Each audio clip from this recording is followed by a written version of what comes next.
watching the Forefront Church video podcast. And wherever you're at viewing online, we just want to say thank you and welcome. And one of the ways that we can help connect with you is we want to hear from you and where you're at and how we can help.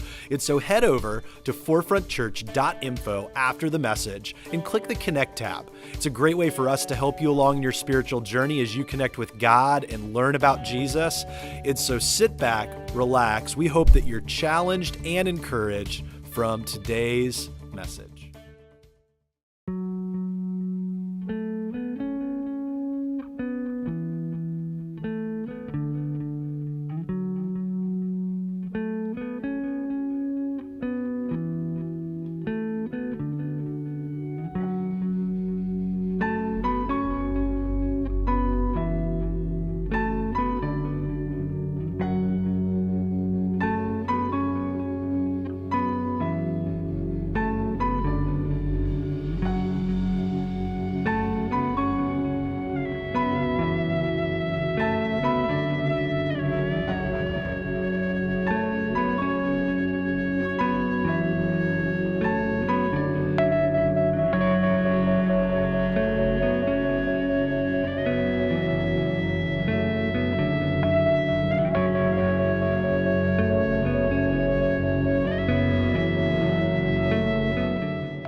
a.m. How are you guys doing today?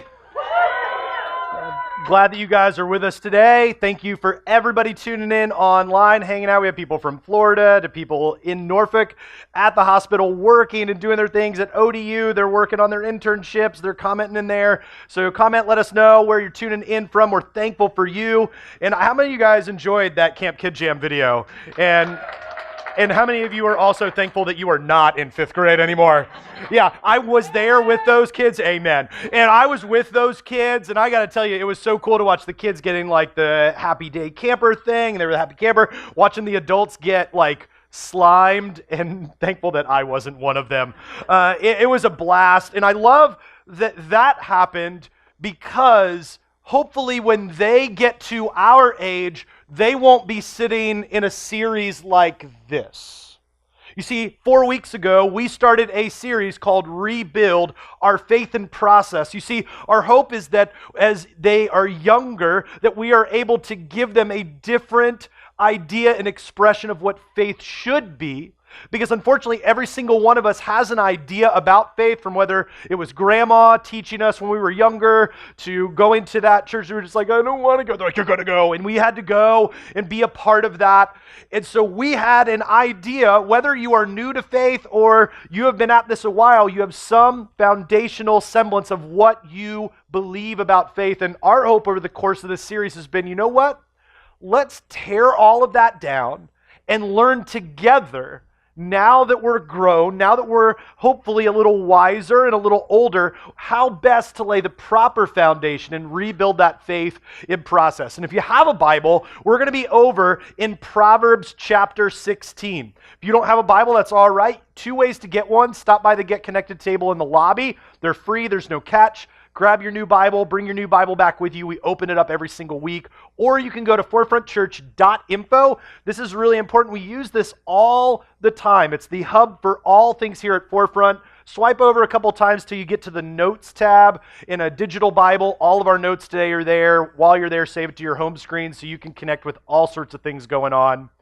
And I want to give you a little recap. So if you're tuning in online or this is your first time being here, don't worry. I'm going to give you the cliff notes about where we've been. And as we kind of put the period at the end of the sentence of the series, where we're going. You see, week 1, when we started this, we said, you know what? If we are going to be people that rebuild our faith, we want our lives to be enveloped with God and grace to be our megaphone. That when we encounter people, whether they're kind or they are awful, that every time we respond and we care for one another, that people would see us by the grace that we show. So if they're hurtful to us, hey, while that may have wounded us and cut us deeply, I'm not going to act out in that way, not in a self-righteous posturing, but saying, I want to be someone that shows grace because grace has been shown to me. And to bridge week 1 and week 2, we said, you know what? We want to make sure that we don't just kind of put ourselves on the sidelines and be life coaches,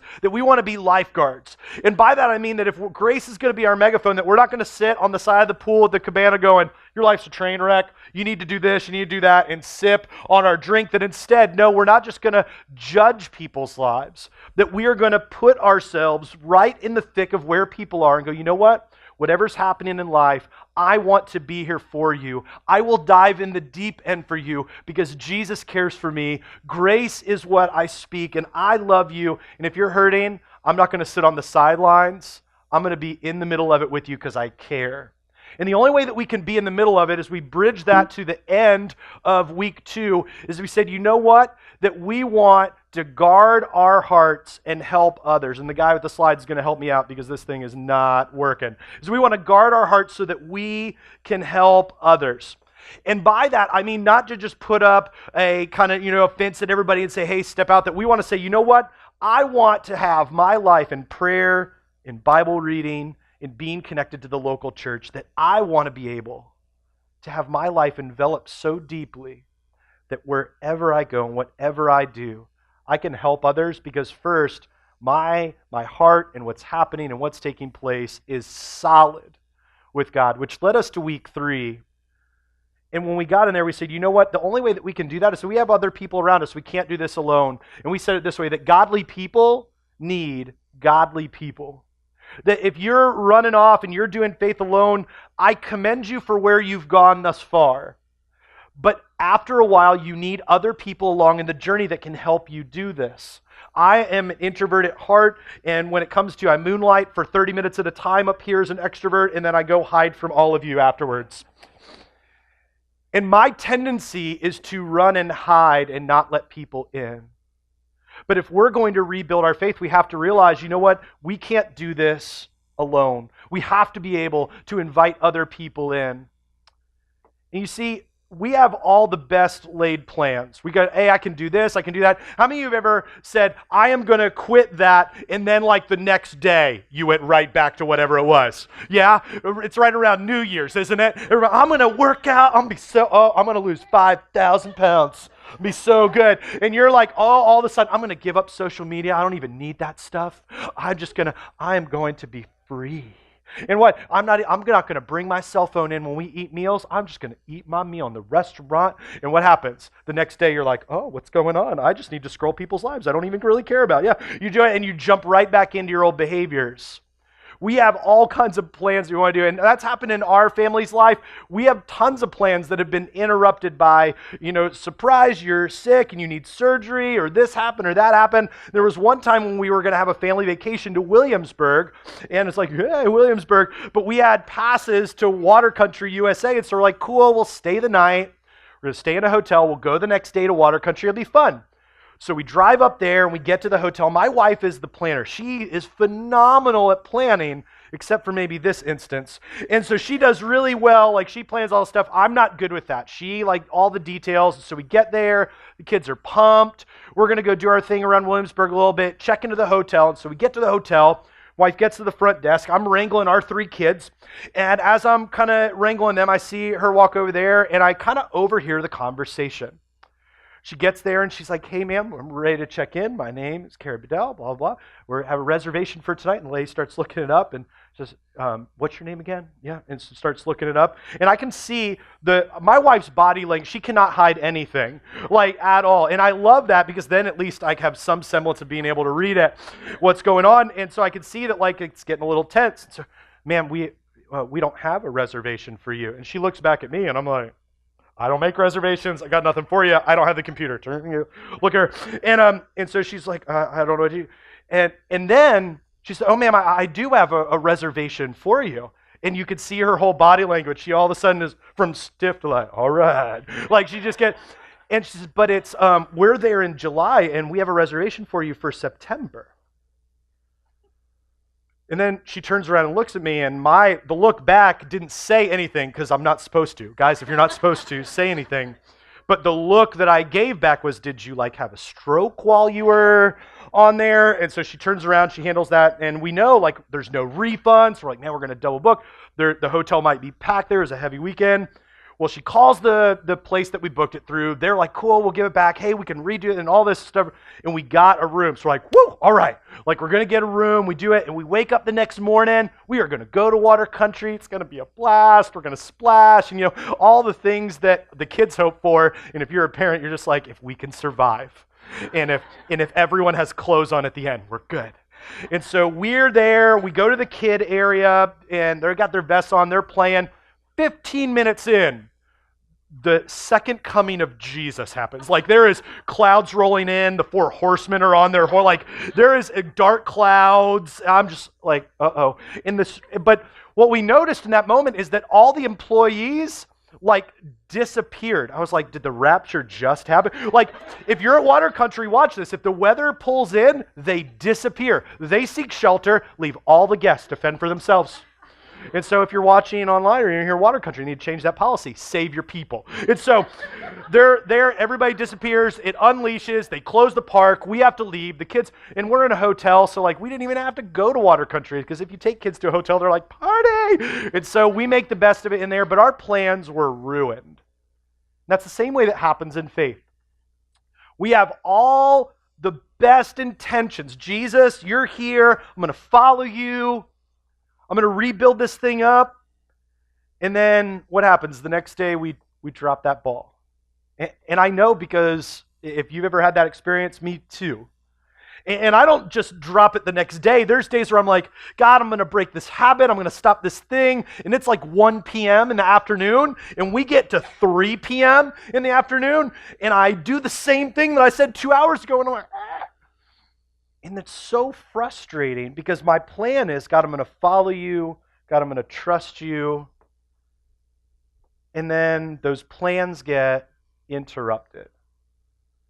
I think one of the most difficult pieces that we have in faith is trying to track with Jesus when we have plans and ideas and we have these big things, instead of simply trusting Him.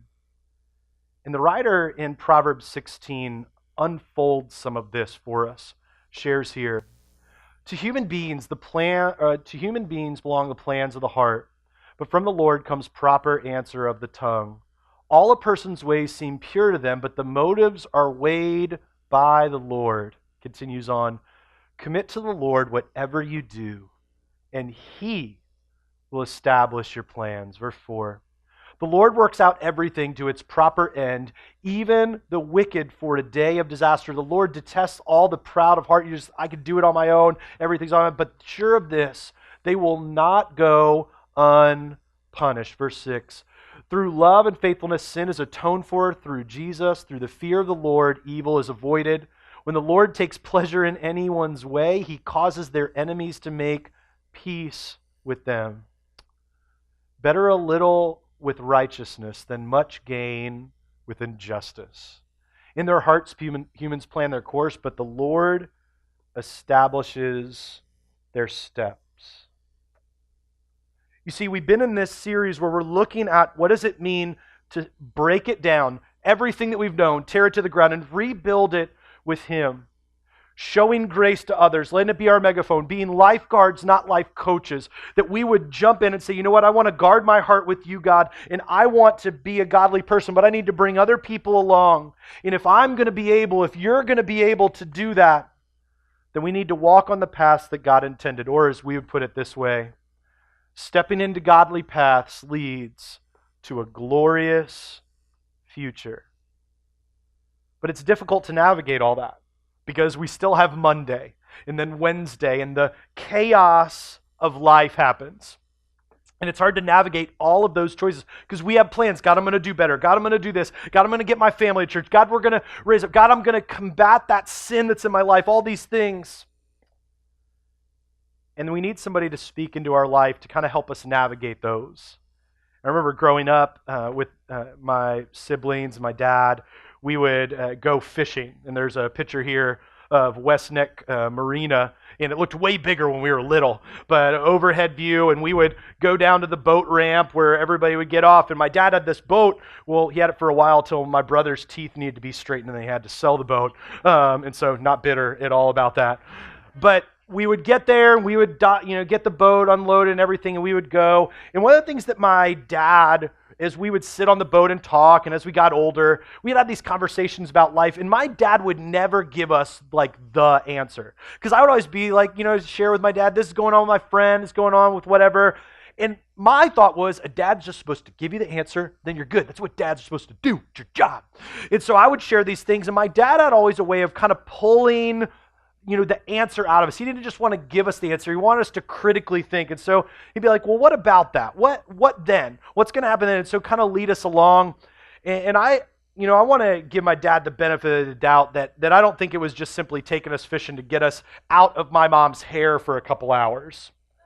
That as we would sit and talk, and one of the things that I started learning as we would do that is, I think what he meant by that was that if we drill down deep enough, if he keeps asking those questions, that I'm going to run out of what my plan is, and I am going to be forced to trust God and enter in the divine, that faith aspect that is so crucial in life. That it's not just going to be about what I want to do in my plans, but it's going to be about God and His ways.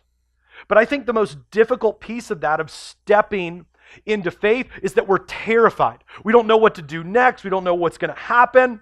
And well, I would say that faith often means taking a voluntary step from the known into the unknown in response to God's leading.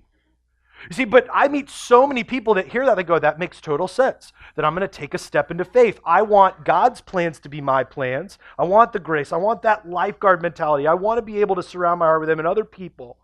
But man, I just don't know if I can follow God's plans, because, man, I tell Him at 1 p.m. I want to do it, and then at 3 p.m. I'm like done for.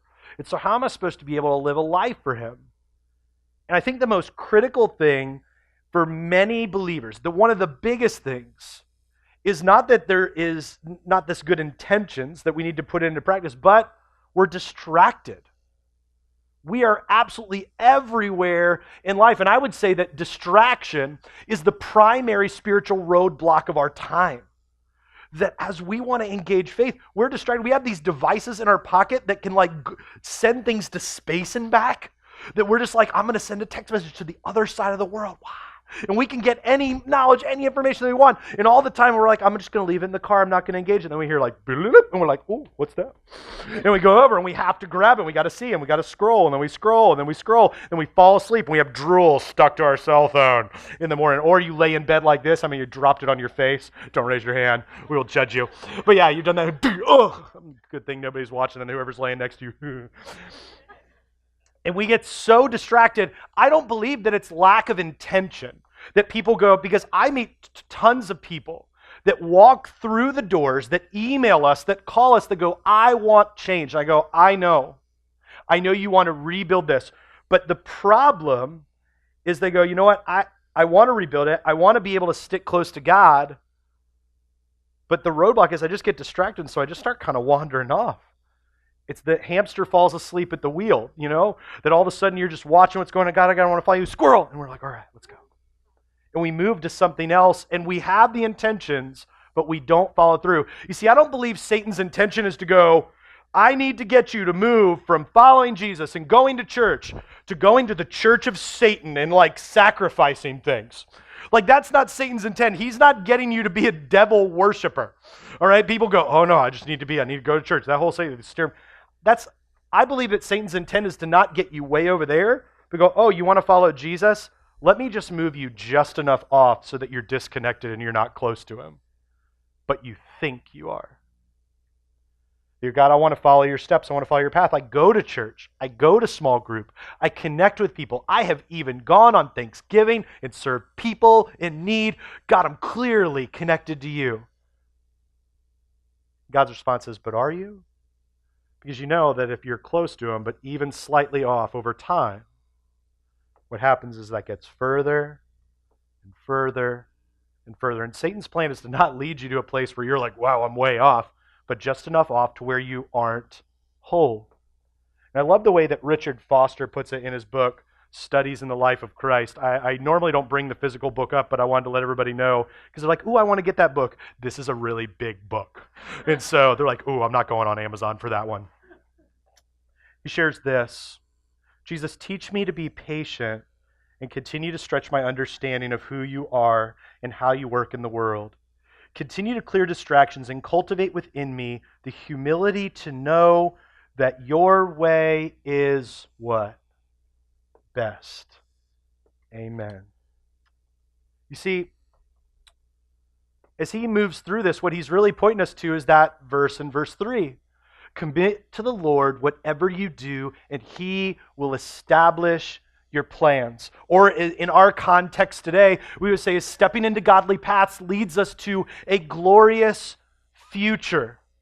But here's the rub, and I think that every person, if you're new, you'll hear other people around you, if they've been here a while, mumble this. We say this a lot because it's like on repeat until it's so ingrained that we actually do it. Because if you have kids, you can tell them 1 billion times to put their shoes where it needs to go. And on 1,000,001, are they going to put the shoes away?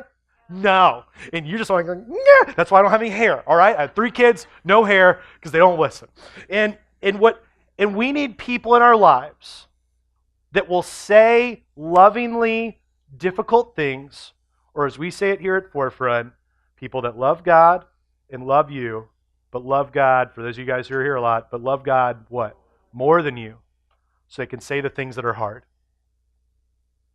And maybe if you don't have anybody in your life like that, may I be that person for you for the next couple minutes. And if you're engaging faith new, or you've been at this a while, but you're still feeling like you're spinning your wheels, I want to share this with you. If worship doesn't propel us to greater obedience to Jesus, it has not been worship. That if we are going to follow Jesus, that it actually has to live, move, and breathe like we follow Jesus. And so the difficulty is, I'm going to follow Jesus, but I'm going to step over here. And then people who don't love God, who don't know God, who are looking in, they go, no, you're not, because Jesus is right there. They go, well, I'm kind of close. And you go, but you're not with him. You just kind of are near him. And I think we get so busy making these plans about what we want to do for Jesus, and we get so busy making these life plans that we seldom slow down to make our lives obedient. And I have trouble with this too. And so if you've been in this boat, I'm there with you.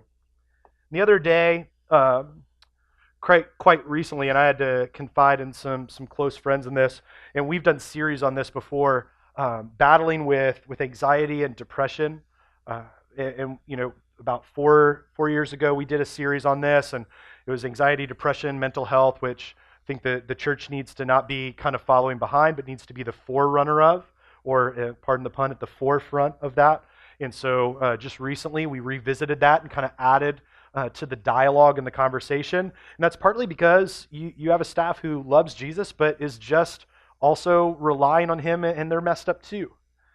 We all have our stuff. And so, not too long ago, I was really deep in the throes of this, and I just needed to get out and get a run. And part of the reason that I went out for a run is just I needed to clear my head and kind of get some better thoughts in. And these are, I had to clean these up for y'all because they were dirty. And people are like, do you always wear black? I'm like, no, I wear these when I run because I don't want to die by a car. And so there, you could see these from space. And so I put my shoes on. And the reason that I was doing this on this particular instance was I was really wrestling with it. And I want to let you know I try to be as transparent as possible when we share together. When I know your story personally and I see you veering off course, I want you to know that we take it seriously and it weighs on us as a staff. That it is deeply troubling to us that God has you right where he needs you, and you go, nah, and you turn course. And so on this day, I'm going through all of it, and instead of dealing with my own stuff, I'm like, God, I want to make a plan. I want to help these people. You need to like write it in the sky. You need to do all this stuff. And so I'm running. I'm doing my thing. And so I'm running down the road here, and I'm in the Kempsville area, Virginia Beach. It's so they like right by Top Golf, and then they have some, like apartment condo things. And I'm running down the road, and I'm in this conversation. God, I wish you would just figure out how to tell them that they need to quit like doing this stuff and like focus on you, whatever. Meanwhile, I have my own junk that I'm not dealing with, okay? Like, and so the whole time I imagine God's like listening to me going, cool story, bro. Like, how about you deal with your own stuff? And so I'm running. I was like, if you would just give them a sign. This is the whole thing. Lifeguard, life coach. And so in my mind, I'm talking with God about what other people need to do because I'm burdened, in a healthy way burdened, processing it not in a healthy way. God, do this. God, do that. God, do all these things for other people. And as I'm running, I see something up down the road, and I'm like, all right. And the whole time I am negating the things that God needs to do. And God's like, I'm about to hit the brakes on you, man. And I need to not deal with other people's stuff because, again, godly people need godly people so they can share God with people.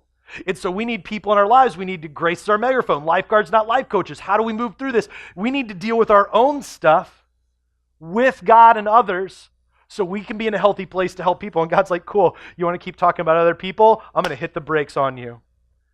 And so as I run up, I see this thing sitting in the gutter of the roadway, and I was like, huh, that's a railroad spike. And the thing is, right before I went on my run, I was reading in my Bible, and because I was like, because you ever read the Bible because you want to find verses for other people? If you're a Christian, you know that. If you're not, you get after a while, you're like, I need to find, God, I need some encouragement so I can share them, whatever. And I get to the part, the crucifixion of Jesus, where Jesus goes to the cross, is nailed to the cross, he conquers death, and I had just read through that. And so as I start to see a glimpse of this, I'm like, huh, that's interesting. And everything in the mood shifts. If you've ever been in one of those moments where maybe you're in an argument, or maybe you're in your head, you stand in front of the mirror and you're like, man, I was in this situation, but if I had been there again, I would have told them, whatever. And you're doing your thing, and then everything shifts and it's like the rug gets pulled out from under you. And I'm running and I'm having this dialogue about other people, and God's like, cool, bury that. You know what you just read? I need to hit the brakes and kind of like light a fire underneath you. Because forget your plans, you need to focus on me. As I run a little further, I see there's not one, but 3 of these. And I just sat on the curb, like I just fell. And I was so glad it was the middle of the day and everyone was working and gone. Because there's a grown man in sneakers that can be seen from space, weeping in the gutter. And I remember picking one of those up. I wanted to bring one, but I thought that would be really weird to watch a grown man carrying railroad spikes in the middle of the day in a neighborhood. So I left him. And I sat there thinking, all right, God, you got my attention. I'm sorry. God, I'm sorry that I made some plans and you had something more for me. And the more that I made plans, the more that I made it about me and not about you. And I made it about other people and not about you. God, just through the whole scenario as I sat on the curb, as I had moved further and further away in my run, being super spiritual, thinking about other people, God's like, I'm going to bring you back exactly where you need to be. Leo Tolstoy observed that everybody thinks of changing the world in humanity, but nobody thinks about changing themselves. We have these ideas and plans to go out and do great things, which I think is very admirable. But what happens with our soul, with our life, as we sit on the curb and we go, all right, God, you've got my attention. God, I'm sorry that I tried to run off in my own way. God, reel me back in to what the writer writes in verse 3. God, I want to commit my plans to you. And you will establish every bit of my direction. Or as we would say, we want to step into godly paths because that leads to a glorious future. And as that stays up, I want to ask you very plainly, as someone who cares about you, you might say, man, you've never even met me, or you don't know a whole lot about my story. I come in late. Don't worry, we see you. The room's like half full before when we start. We come in late and we leave early. I pray for you. Person who gets here on time way too early, and you sit here and you talk way too long after, I pray for you. For the person that thinks they have it all together, I'm praying for you. For the person that sits here and and it's evident that you don't have it together. For the person that watches online but lives here in town who's terrified to come in here because of anxiety, depression, hurt, and pain, I pray for you. But the only way that we're going to step into godly paths is if we actually put ourselves in the path of God to move in the ways that He should.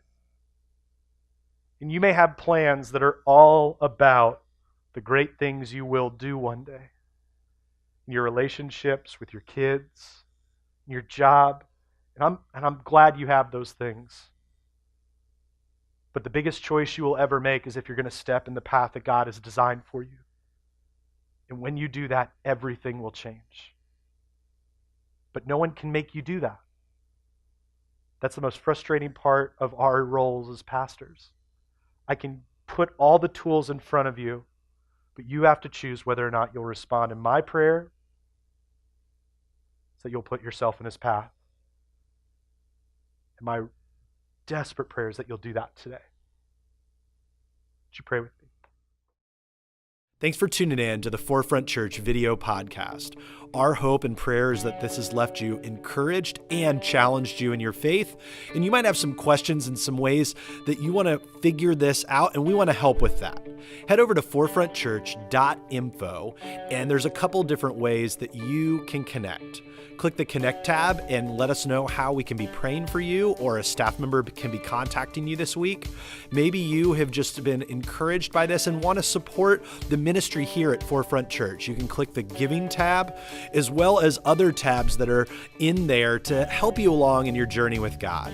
And so we're thankful for you. Thanks for tuning in. And we cannot wait to see you again here online on the video podcast. We love you, and we'll see you then.